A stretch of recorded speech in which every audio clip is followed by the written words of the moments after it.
প্রথমেই দেখে নেব আজকে 40টি তাজা সংবাদ। শুরুতেই শিরোনাম। দেশে লুকিয়ে তেল ও গ্যাসের বিশাল ভাণ্ডার, সংকটের মাঝেই সমুদ্র মন্থনে মোদি সরকার। ভাইপো বাবু লিস্ট আনা হচ্ছে, অভিষেকের লিপস অ্যান্ড বাউন্স সম্পত্তিতে নজর শুভেন্দুর। নিট প্রশ্ন ফাঁসে এবার গ্রেপ্তার বায়োলজির অধ্যাপিকা, এনটিএর সঙ্গে যুক্ত ছিলেন অভিযুক্ত মনীষা। বেআইনি মাদ্রাসায় জিরো টলারেন্স, অন্যথায় বুলডোজার দেওয়াই মন্ত্রী টুডুর। দখলের জমিতে তৃণমূলের নেতার অবৈধ বাড়ি, বুলডোজারে গুঁড়িয়ে দিল প্রশাসন। পদ্মগড়ে বিশেষ নজর, মুখ্যমন্ত্রী হিসাবে উত্তরবঙ্গে প্রথম সফর শুভেন্দুর, হবে প্রশাসনিক বৈঠক। তৃণমূল জমানায় টাকা ফেললেই মিলত সিট, পালাবদলে কলেজ ভর্তিতে স্বচ্ছতা আনতে শুরু পোর্টাল। শুভেন্দু কাটমানি ফাইলস খুলতেই ঘুষের টাকা ফেরত চেয়ে তৃণমূল নেতার বাড়ি ঘেরাও গ্রামবাসীদের। আরজিকর মামলায় বিশেষ ডিভিশন বেঞ্চ গড়ল হাইকোর্ট, দ্রুত শুনানির সম্ভাবনা। সিএতেই সমাধান, নাম বাদ পড়া মতুয়ারা বঞ্চিত হবেন না, আশ্বাস খাদ্যমন্ত্রী অশোক কীর্তনিয়ার। কোথায় পুষ্পা, ফলতায় দাঁড়িয়ে ভাইপোর জাহাঙ্গীরকে তোপ শুভেন্দুর। জুনেই মোদির মন্ত্রিসভার রদবদল, বঙ্গজয়ের পর এবার কি পূর্ণ মন্ত্রক পাবে বাংলা, জল্পনা তুঙ্গে। পুলিশ ওয়েলফেয়ার বোর্ড ভাঙল রাজ্য, আইন শৃঙ্খলাকে রাজনীতি মুক্ত করতে বড় পদক্ষেপ শুভেন্দুর। আরজিকরের পর কাটমানি ফাইলস খুললেন শুভেন্দু, নারী নির্যাতনে কড়া পদক্ষেপ মুখ্যমন্ত্রীর। সন্ত্রাসে জিরো টলারেন্স, লাউডস্পিকার বিধিতে আসানসোলে পুলিশ ফাঁড়িতে হামলা, গ্রেপ্তার 7। ফের অপারেশন সিঁদুর, ভূগোলের অংশ হতে চাইলে পাকিস্তানকে কড়া হুঁশিয়ারি সেনা প্রধানের। সুরেন্দ্রনাথ কলেজের কোটি টাকা আত্মসাৎ ছাত্র সংসদের, তদন্ত দাবি করে মুখ্যমন্ত্রীকে চিঠি সজলের। শুভেন্দুর উপর ফিদায়ে হামলা ছক, আল কায়দায় নামে হুমকি মেলে ধৃত 1। তোলাবাজিতে তালা, অভিষেকের গড় ডায়মন্ড হারবারে বৈঠকের পর কোন বার্তা শুভেন্দুর। এসআইআরের নাম বাদ গেলেও বন্ধ নয় রেশন, সরকারি সুবিধা, আশ্বাস খাদ্যমন্ত্রীর। ফলতার জন্য স্পেশাল ডেভেলপমেন্ট প্যাকেজ হবে, পুনর্নির্বাচনের প্রচারে ঘোষণা মুখ্যমন্ত্রী। জাতীয় সড়কে মর্মান্তিক দুর্ঘটনায় মৃত লরি চালক, শোরগোল নদিয়ায়। বিশ্বের মানচিত্র থেকে পাকিস্তানকে মুছে ফেলার হুঁশিয়ারি সেনাপ্রধানের। হাসনাবাদে হাইকোর্টের নির্দেশে অবৈধ নির্মাণ ভাঙা শুরু, আনা হয়েছে বুলডোজার। বিজেপির জয়ের নেপথ্যে কারিগর মিঠুনদা, বাড়ি গিয়ে শ্রদ্ধা মুখ্যমন্ত্রীর। আগে তৈরি হলে মানুষকে ঘরছাড়া হতে হতো না, ফ্যাক্ট ফাইন্ডিং টিমকে নিশানা দিলীপের। আইনের শাসন নিয়ে কড়া মুখ্যমন্ত্রী, মহিলা পুলিশ অফিসারদের পোস্টিং নিয়েও বড় পদক্ষেপ শুভেন্দুর। বাংলায় বন্ধ হবে সব অবৈধ মাদ্রাসা, মিলছে না কোনো ডাক্তার ইঞ্জিনিয়ার, দাবি বিজেপি বিধায়ক সজল ঘোষের। শাসকের শাসন খতম, রাজ্যে এবার শুধুই আইনের রাজ, ঐতিহাসিক সিদ্ধান্তে মমতার তৈরি পুলিশ বোর্ড ভাঙলেন শুভেন্দু। মুখ্যমন্ত্রী শুভেন্দুকে খুনের হুমকি, গার্ডেন রিচ থেকে এসটিএফের হাতে গ্রেপ্তার অভিযুক্ত। আরজিকর কাণ্ডে স্ক্যানারে এবার মমতা, খতিয়ে দেখা হবে প্রাক্তন মুখ্যমন্ত্রীর ভূমিকা। রাজ্যের শিক্ষাক্ষেত্রে এবার আমূল বদল, ক্ষমতা এসেই কোনো বড় অ্যাকশনের ইঙ্গিত দিলেন সজল ঘোষ। সমবায় দুর্নীতি থেকে গুন্ডা বাহিনী, কড়াই গন্ডায় হিসাব হবে, ভরা মেয়েতে চরম হুঁশিয়ারি খাদ্যমন্ত্রীর। ভোট প্রচারে লাগামহীন হুঁশিয়ারি দিয়ে এবার চরম আইনি বিপাকে অভিষেক বন্দ্যোপাধ্যায়। প্রিয় দর্শক, এবার আসছি বিস্তারিত খবরে। আরজিকর ফাইলসে তদন্তের আওতায় প্রাক্তন মুখ্যমন্ত্রী মমতা বন্দ্যোপাধ্যায়। এবার লিপস অ্যান্ড বাউন্স এর সম্পত্তি নিয়ে রাডারে তৃণমূল সাংসদ অভিষেক বন্দ্যোপাধ্যায়। মুখ্যমন্ত্রিত্বের প্রথম ইনিংসে ঝোড়ো ব্যাটিং শুভেন্দু অধিকারীর। ফলতা বিধানসভা কেন্দ্রে নির্বাচনী প্রচারে আগামী সুর বেঁধে মুখ্যমন্ত্রী বলেন, চিরকাল কাহারও সমান নাহি যাই, ভাইপোবাবু তৈরি থাকুন, সম্পত্তির লিস্ট আনা হচ্ছে। এদিন ফলতার সভা থেকে সরাসরি কারো নাম না করে মুখ্যমন্ত্রী জানান, তৃণমূল কংগ্রেসের সর্বভারতীয় সাধারণ সম্পাদক তথা ডায়মন্ড হারবার কেন্দ্র থেকে সাংসদ অভিষেক বন্দ্যোপাধ্যায়ের সম্পত্তি সংক্রান্ত নথি খতিয়ে দেখা হচ্ছে। সভায় শুভেন্দু বলেন, মাননীয় ভাইপোবাবু, কাল প্রপার্টি লিস্ট আনলাম কলকাতা কর্পোরেশন থেকে। আপনার লিপস অ্যান্ড বাউন্সের 24টি প্রপার্টি কলকাতায়, আমতলায় প্রাসাদের মতো অফিস, সব হিসাব হবে। বলে রাখা প্রয়োজন, নিয়োগ দুর্নীতি মামলায় একাধিকবার অভিষেক বন্দ্যোপাধ্যায়ের সংস্থা লিপস অ্যান্ড বাউন্সের নাম উঠে আসে। এই সংস্থার বিরুদ্ধে তদন্ত চালাচ্ছে কেন্দ্রীয় তদন্তকারী সংস্থাও। ইডির অভিযোগ, এই সংস্থার বিরুদ্ধে শিক্ষা দুর্নীতির কোটি কোটি লেনদেন হয়েছে। শুধু তাই নয়, কালো টাকা সাদা করা হয়েছে বলেও অভিযোগ কেন্দ্রীয় তদন্তকারী সংস্থার। একাধিকবার এই বিষয়ে জেরাও করা হয় সাংসদকে। যদিও এহেন অভিযোগ একাধিকবার উড়িয়ে দিয়েছেন অভিষেক বন্দ্যোপাধ্যায়। মিথ্যা মামলায় জড়িয়ে ভয় দেখানোর চেষ্টা করা হচ্ছে বলে অভিযোগ তুলেছেন তিনি। তবে বাংলার মসনদে বদল আসতেই যে তৃণমূল সংসদের সম্পত্তি যে রাডারে, তা এদিন স্পষ্ট বুঝিয়ে দিলেন মুখ্যমন্ত্রী শুভেন্দু অধিকারী। অন্যদিকে শুধু সম্পত্তি সংক্রান্ত অভিযোগই নয়, নির্বাচন প্রক্রিয়া চলাকালীন সন্ত্রাস পুলিশকে কাজে লাগিয়ে যেভাবে বিরোধীদের হয়রানি করা হয়েছে তা নিয়েও সরব হন মুখ্যমন্ত্রী। এ বিষয়ে নাম না নিয়ে ফের অভিষেকের বিরুদ্ধে তোপ দাগেন শুভেন্দু। বলেন, শুভেন্দুর হুঁশিয়ারি, ডায়মন্ড হারবার পুলিশদের বলেছি, কল রেকর্ডস, হোয়াটসঅ্যাপ চ্যাট জমা দিতে হবে। ভাইপোর পিয়ের কথায় যারা এই এলাকায় অত্যাচার অশান্তি করেছেন সবাইকে খুঁজে বার করা হবে। রাজ্যে বেআইনি মাদ্রাসা রুখতে জিরো টলারেন্স নীতি বিজেপি সরকারের। সমস্ত বেআইনি মাদ্রাসা বন্ধ করা হবে বলে করা বার্তা রাজ্যের অনগ্রসর শ্রেণী কল্যাণ দপ্তরের মন্ত্রী ক্ষুদিরাম টুডুর। এরপরেও তা চালু থাকলে বুলডোজার দিয়ে তা ভেঙে দেওয়া হবে বলেও হুঁশিয়ারি তার। ইতিমধ্যে বিজেপি শাসিত উত্তরপ্রদেশ এবং অসমে বেআইনি মাদ্রাসাগুলির বিরুদ্ধে কড়া পদক্ষেপ নেওয়া হয়েছে। বুলডোজার দিয়ে গুঁড়িয়ে দেওয়া হয়েছে একাধিক বেআইনি মাদ্রাসা। এবার সেই পথে বাংলাও। এদিন বর্ধমানের বাড়িতে যান শুভেন্দু অধিকারী সরকারের গুরুত্বপূর্ণ দপ্তরের মন্ত্রী ক্ষুদিরাম টুডু। সেখানে সংবাদ মাধ্যমের মুখোমুখি হয়ে কড়া বার্তা দেন মন্ত্রী। বলেন, কোনো বেআইনি কাজ একেবারে বরদাস্ত করা হবে না। সরকারি জায়গা দখল করে থাকলে তা উদ্ধার করা হবে। বুলডোজার চালিয়ে উচ্ছেদ করা হবে, সরকারি জায়গা উদ্ধার করা হবে। তবে গত সরকারের আমলে বিভিন্ন দপ্তরগুলিতে ঘুঘুর বাস তৈরি হয়েছে বলে দাবি ক্ষুদিরাম টুডুর। তার কথায়, বিভিন্ন দপ্তরে ঘুঘুর বাসা রয়েছে, তা ভেঙে দেওয়া হবে। মন্ত্রীর স্পষ্ট সতর্কবার্তা, সাবধান হয়ে যান, জামা পাল্টে ফেলুন। এই প্রসঙ্গে কথা বলতে গিয়ে বেআইনি মাদ্রাসার প্রসঙ্গ উঠে আসে। মন্ত্রী স্পষ্ট জানান, বেআইনি মাদ্রাসা বন্ধ করা হবে, এরপরেও চালু থাকলে অভিযান চালিয়ে তা বুলডোজার দিয়ে ভেঙে দেওয়া হবে। নতুন পশ্চিমবঙ্গ তৈরি করা হবে বলেও মন্তব্য রাজ্যের অনগ্রসর শ্রেণী কল্যাণ দপ্তরের মন্ত্রী ক্ষুদিরাম টুডুর। বলে রাখা প্রয়োজন, যোগী সরকারের আমলে গত কয়েক মাসে উত্তরপ্রদেশে একাধিক বেআইনি মাদ্রাসা ভেঙে দেওয়া হয়েছে। সরকারি জমিতে গজিয়ে ওঠে মাদ্রাসাগুলির বিরুদ্ধেও ব্যবস্থা নেওয়া হয়। শুধু উত্তরপ্রদেশ নয়, অসমের হিমন্ত বিশ্ব শর্মাও মাদ্রাসা নিয়ে একাধিক পদক্ষেপ নিয়েছে। এমনকি গত 2020 সালে সরকারি মাদ্রাসা তুলে দিয়ে স্কুলে পরিণত করার সিদ্ধান্ত নেয় হিমন্ত বিশ্ব শর্মা সরকারও, যা নিয়ে কম বিতর্ক হয়নি। এবার বেআইনি মাদ্রাসা নিয়ে গুরুত্বপূর্ণ পদক্ষেপের পথে শুভেন্দু অধিকারী সরকার, তা মন্ত্রীর কথাতেই স্পষ্ট। তিলজলা নৈহাটির পর এবার বুলডোজার চলল উত্তর 24 পরগনার হাসনাবাদে। অবৈধভাবে তৈরি করে থাকা বাড়ির উপর চলল বুলডোজার। গিয়াসউদ্দিন ঘরামি নামে ওই ব্যক্তি একটি জায়গা জবরদখল করে অবৈধভাবে বাড়ি করে থাকছিলেন বলে অভিযোগ। কলকাতা হাইকোর্ট ওই বাড়ি ভাঙার নির্দেশ দিলেও সেটা ভাঙা সম্ভব হচ্ছিল না বলে অভিযোগ। হাসনাবাদের তালপুকুর এলাকায় দাপুটে তৃণমূল নেতা সাদ্দাম হোসেন ওই জায়গা দখল করে রেখেছিলেন বলে অভিযোগ। ওই জমিতে অবৈধভাবে বাড়ি তৈরি করে থাকা হচ্ছিল। কলকাতা হাইকোর্টে এ বিষয়ে মামলা হয়েছিল। হাইকোর্ট ওই বাড়ি ভাঙার নির্দেশ দিয়েছিল। সে সময় ছিল তৃণমূল কংগ্রেস সরকারের আমল। অভিযোগ, তৃণমূল নেতা সাদ্দাম হোসেন নিজের রাজনৈতিক প্রভাব খাটিয়ে সেই অবৈধ বাড়ি ভাঙতে দেননি। রাজ্যে পালাবদল হয়েছে, ক্ষমতায় এসেছে বিজেপি। মুখ্যমন্ত্রী চেয়ারে বসেই একাধিক গুরুত্বপূর্ণ সিদ্ধান্ত নিচ্ছেন শুভেন্দু অধিকারী। কলকাতার তিলজলা থেকে এলাকায় অবৈধ নির্মাণ ভাঙার জন্য পৌঁছে গিয়েছিল বুলডোজার। ওই বাড়ির অংশ ভেঙে ফেলা হয়েছে। এই বুলডোজার সংস্কৃতি মূলত যোগী আদিত্যনাথের উত্তরপ্রদেশে দেখা গিয়েছিল। এবার বাংলায় ক্ষমতায় আসার পর বুলডোজার চলতে দেখা দিয়েছে রাজ্যের বিভিন্ন জায়গায়। এবার হাসনাবাদে চলল বুলডোজার। নতুন সরকার গঠনের পরে ওই জমি দখলমুক্ত করতে উদ্যোগী হয় প্রশাসন। কলকাতা হাইকোর্টের নির্দেশ মতো হাসনাবাদ থানার পুলিশ ও হাসনাবাদ ব্লকের বিডিও তৎপরতায় শুরু হয় অপারেশন। বুলডোজার নিয়ে যাওয়া হয় ওই এলাকায়। পুলিশ প্রশাসনের উপস্থিতিতে ওই বাড়ি ভেঙে ফেলার কাজ শুরু হয়। আরজিকর মামলার ফাইল খুলেছে রাজ্য সরকার। এবার খুন ও ধর্ষণ কাণ্ডে সিবিআই তদন্তের মামলা শুনানিতে বিশেষ ডিভিশন বেঞ্চ গঠন করল কলকাতা হাইকোর্ট। বিচারপতি তীর্থঙ্কর ঘোষ ও শম্পা সরকারের ডিভিশন বেঞ্চ এই মামলা শুনবে। নির্যাতিতার আইনজীবী জয়ন্ত নারায়ণ চ্যাটার্জি ও আইনজীবী শীর্ষেন্দু সিংহ রায় বলেন, আমরা লড়ে যাচ্ছি, বিচারের আশা কখনো মরে না। দেরিতে হলেও সুবিচারের আশা সবসময় বেঁচে থাকে। আমাদের দৃঢ় বিশ্বাস, সুবিচার আমরা ঠিক ছিনিয়ে আনব। আরজিকর মামলা ছিল বিচারপতি মান্থার ডিভিশন বেঞ্চে। তবে সময়ের অভাবে এই মামলা থেকে সরে দাঁড়ান দুই বিচারপতি। মামলা থেকে সরে যাওয়ার সময় ডিভিশন বেঞ্চ জানিয়েছিল, বিভিন্ন মহল থেকে শোনা যাচ্ছে রাজ্য কমিশন তৈরি করতে পারে, তাই তারা মামলা থেকে সরে যাচ্ছেন। মামলা ছেড়ে দেওয়ার আগে ওই বেঞ্চ মূল আসামি সঞ্জয় রায়কে ফের জিজ্ঞাসাবাদের কথা বলেছিলেন। প্রয়োজনে সন্দেহভাজনদেরও জিজ্ঞাসাবাদ করা হবে বলে নির্দেশ দিয়েছিল।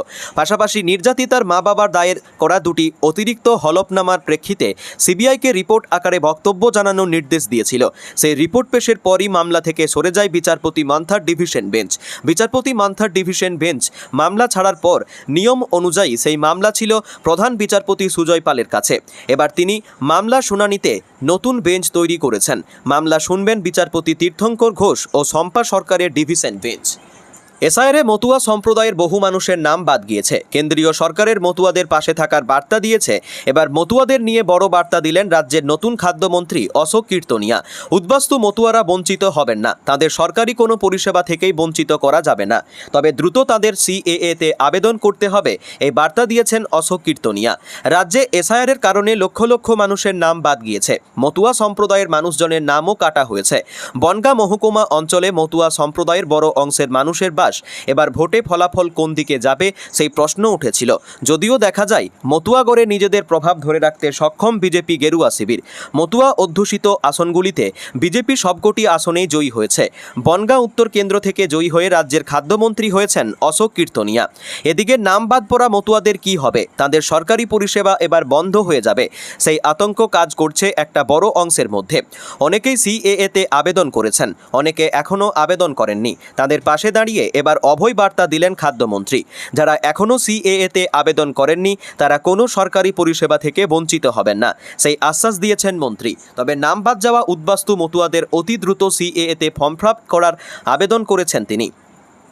মুখ্যমন্ত্রী থাকাকালীন মমতা বন্দ্যোপাধ্যায় উদ্বাস্তু মতুয়াদের ভুল বুঝিয়েছেন, সেই অভিযোগ ফের করেন অশোক কীর্তনিয়া। উদ্বাস্তু মতুয়াদের দ্রুত নাগরিকত্ব ফর্ম ফিল আপের আবেদন করার বার্তা দিয়েছেন তিনি। প্রধানমন্ত্রী নরেন্দ্র মোদী, কেন্দ্রীয় স্বরাষ্ট্রমন্ত্রী অমিত শাহ প্রচারে গিয়ে মতুয়াদের পাশে থাকার বার্তা দিয়েছেন।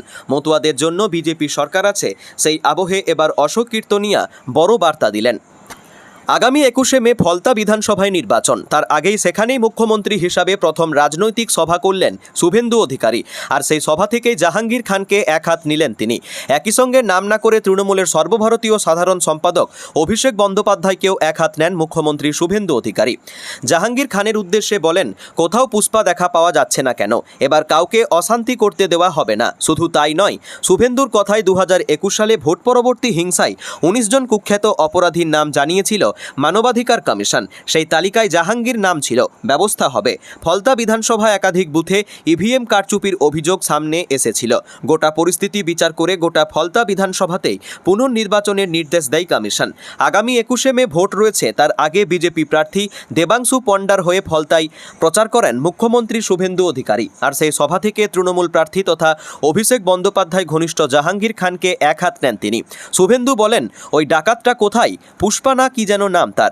সাধারণ নির্বাচনের সময় যত অভিযোগ এসেছে সমস্তটার ব্যবস্থা হবে। শুধু তাই নয়, এ বিষয়ে নাম না করে অভিষেক বন্দ্যোপাধ্যায়কেও আক্রমণ শানান মুখ্যমন্ত্রী। বলেন, ফলতা আসার সময় অনেক জায়গায় দাঁড়িয়েছি। অনেকে বললেন ভাইপো যতদিন রয়েছেন ততদিন ভোট দিতে পারেননি, তবে এবার ফলতায় শান্তিপূর্ণভাবে ভোট হবে বলে আশ্বাস শুভেন্দুর। শুধু তাই নয়, 1 লক্ষ ভোটের ব্যবধানে বিজেপি প্রার্থীকে জয়ী করার আহ্বান জানান তিনি।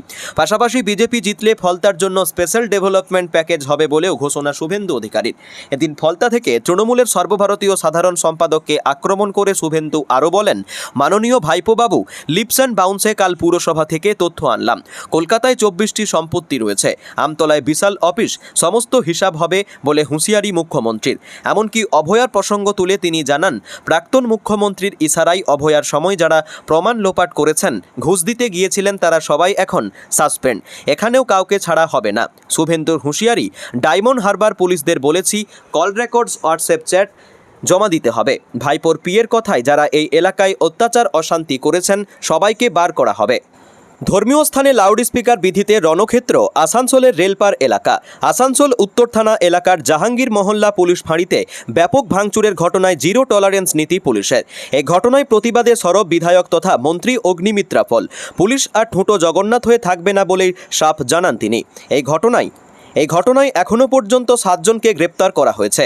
দিন কয়েক আগে রাজ্য সরকারের তরফে ধর্মীয় স্থানে লাউড স্পিকারের ক্ষেত্রে শব্দসীমা বেঁধে দেয়। নিয়ম না মানলে প্রয়োজনীয় কঠোর ব্যবস্থা নেওয়া হবে বলে জানানো হয়। সরকারি নির্দেশিকা মেনে লাউড স্পিকারের শব্দসীমা সংক্রান্ত বার্তা দিতে রেলপার এলাকায় যায় পুলিশ। এরপর স্থানীয় মন্দির ও মসজিদে বৈঠকও শুরু হয়, কিন্তু তার মাঝেই আচমকা অগ্নিগর্ভ পরিস্থিতি তৈরি হয়। অভিযোগ, একদল দুষ্কৃতী আচমকায় চড়াও হয় জাহাঙ্গীর মহল্লা পুলিশ ফাঁড়িতে। পুলিশকে লক্ষ্য করে ইট বৃষ্টি শুরু হয়। ফাঁড়ির ভিতরে ঢুকে ব্যাপক ভাঙচুরও চালানো হয়। চলতে থাকে স্লোগান। শুধু তাই নয়, পুলিশের এমনকি সাধারণ মানুষের গাড়িতে চলে দেদার ভাঙচুর। আতঙ্কে বন্ধ হয়ে যায় দোকানপাট। খবর পাওয়া মাত্রই ঘটনাস্থলে পৌঁছয় আসানসোল দুর্গাপুর পুলিশ কমিশনারেটের বিশাল পুলিশ বাহিনী। নামানো হয় র্যাব। পুলিশের উচ্চপদস্থ আধিকারিকরাও ঘটনাস্থলে পৌঁছন। এই ঘটনা তীব্র নিন্দা করেন মন্ত্রী অগ্নিমিত্রা পল। তিনি জানান, রাজ্যে ভারতীয় ন্যায় সংহিতা কঠোরভাবে লাগু করা হবে। কোনো নির্দিষ্ট ধর্মের দোহাই দিয়ে জনমানসে অসুবিধা তৈরি বা রাস্তা বন্ধ করা বরদাস্ত নয়। শব্দ দূষণ সীমার উপরে মাইক বাজানো যাবে না। আইন সকলের জন্য সমান। পুলিশকে আর ঠুঁটো জগন্নাথ হয়ে থাকতে দেওয়া হবে না। আসানসোল দুর্গাপুর পুলিশ কমিশনার প্রণব কুমার জানান, জমায়েত থেকে হঠাৎ করে কিছু দুষ্কৃতী পাথর ছুঁড়তে শুরু করে, যার ফলে 5 জন পুলিশকর্মী জখম হন। বর্তমানে এলাকায় চিরুনি তল্লাশি চলছে। কমিশনার জানান, এখনও পর্যন্ত 7 জনকে পাকড়াও করা হয়েছে।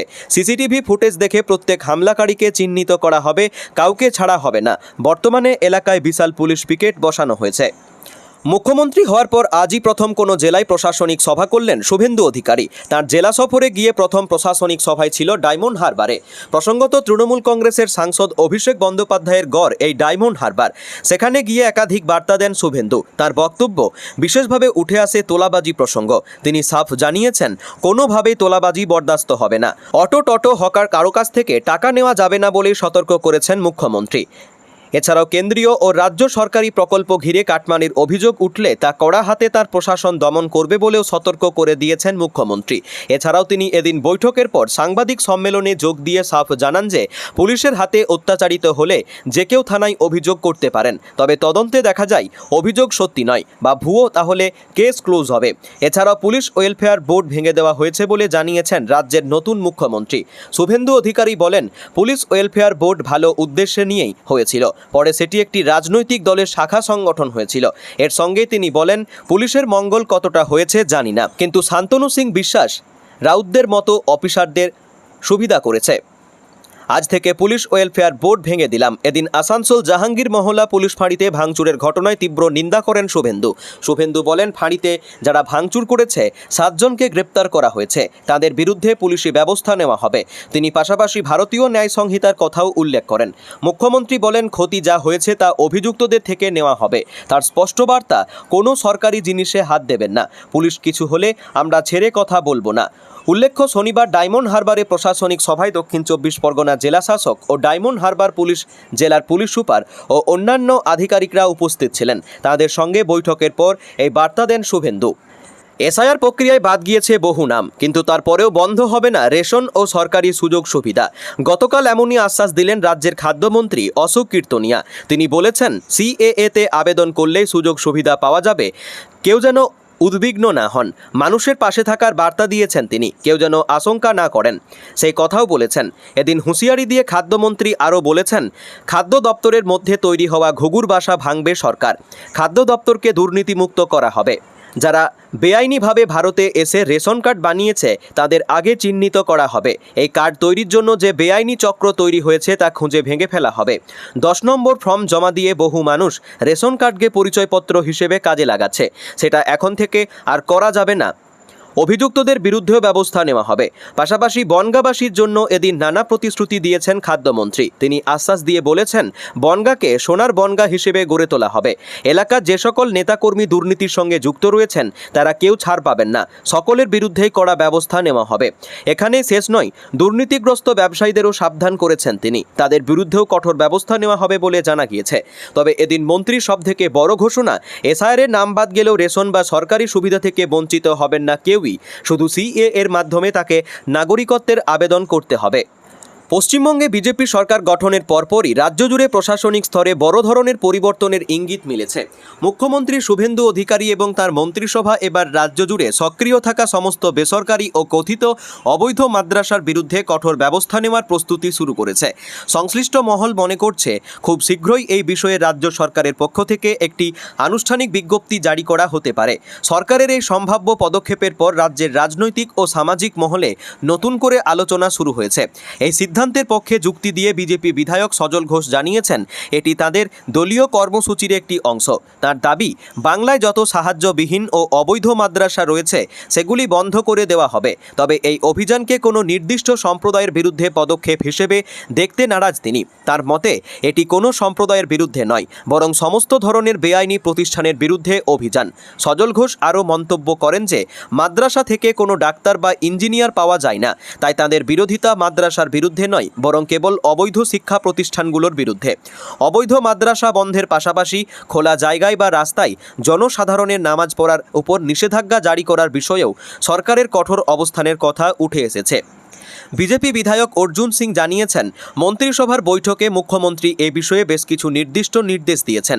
তিনি স্পষ্ট করেন যে, মানুষ মসজিদে গিয়ে নামাজ পড়ুক, কিন্তু রাস্তায় নামাজ পড়া বরদাস্ত করা হবে না। কলকাতার রেড রোড এলাকায় অতীতে যেভাবে নামাজ পড়া হতো, এখন থেকে আর সেই পরিস্থিতি দেখা যাবে না বলেও তিনি উল্লেখ করেন।